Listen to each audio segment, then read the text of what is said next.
Et c'est celui-là qui a été refait, qui était en cours.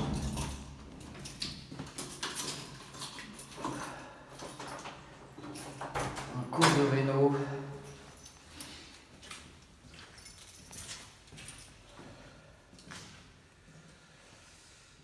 Donc, toutes les prises toutes neuves qui ont été faites.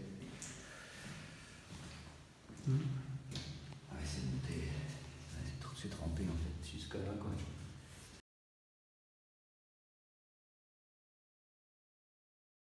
J'ai eu un appel de la mairie lundi à 8h45 nous expliquant qu'ils rentraient en cellule de crise parce que l'eau montait. À 10h30, on a décidé d'évacuer tous les résidents, donc de les contacter par SMS, par WhatsApp, par mail, par toutes les solutions possibles et imaginables. On est venu toquer aux portes, on a réveillé quelques résidents.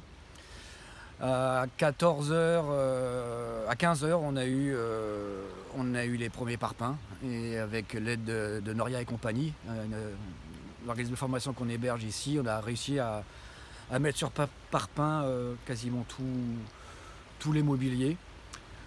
Malheureusement, certains n'auront pas été assez surélevés, donc on va perdre du mobilier un petit peu, mais la grande majorité des affaires, des biens personnels des résidents ont été quand même sauvegardés. Donc nous, dans l'idée, on va commencer par évacuer cette salle en premier, en mettant tout dans l'autre salle là-bas, pour pouvoir faire un espace de stockage ici, du mobilier qu'on va garder.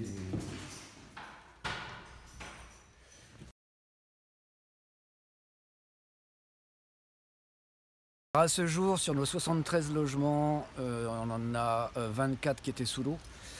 Les autres à l'étage n'ont pas été impactés, mais dans les bâtiments en bois, les cuisines et les toilettes sont au rez-de-chaussée. Donc aujourd'hui, même les étages ne seront pas réutilisables dans les semaines, voire mois à venir, car tout le système électrique certainement sera à revoir, enfin il va y avoir beaucoup de choses.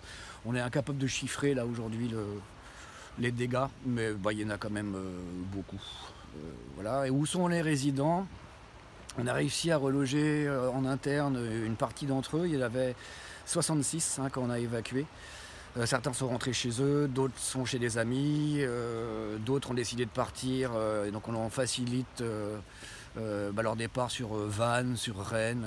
Voilà, c'est des jeunes qui sont en alternance, donc ils ont des lieux de stage, des lieux d'entreprise un peu pas forcément à Redon. Donc pour l'instant, on a relogé tout le monde, tous ceux qu'on pouvait reloger, on a relogé, mais voilà, c'est sur du très court terme. Le long terme, parce que sincèrement, je pense qu'on ne pourra pas reloger ici avant quelques mois. Le long terme, pour l'instant, c'est un peu du surprise. Ouais. On n'en sait pas trop. Ok.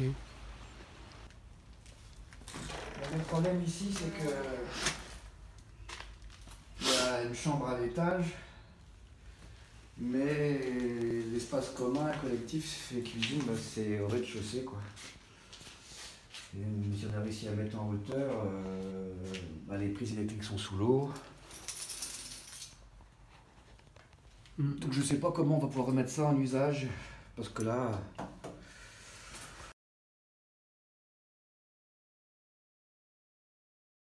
Dans les jours à venir, c'est déjà permettre aux résidents sinistrés, donc qui sont aujourd'hui hébergés à Champdebelle, l'autre résidence de la MAPAR.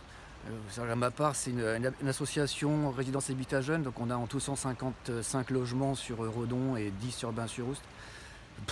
Bain-de-Bretagne, pardon. Donc là, on a réussi justement à faire un peu un jeu de Tetris pour mettre un peu les jeunes là où il y avait de la place. Aujourd'hui ou demain, c'est faire venir les résidents sinistrés. Pour qu'ils puissent constater eux-mêmes les dégâts, récupérer les affaires personnelles si besoin, faire venir les experts des assurances. Ça va être vraiment les premières étapes, je pense, d'ici à demain. Et à partir de mercredi, je pense, ou jeudi, je ne sais pas trop encore, mobiliser les bénévoles pour venir désencombrer, nettoyer. Voilà. Donc vraiment, par contre, une première étape qu'avec les résidents et notre équipe socio-éducative pour venir voir et puis récupérer les effets personnels, quoi.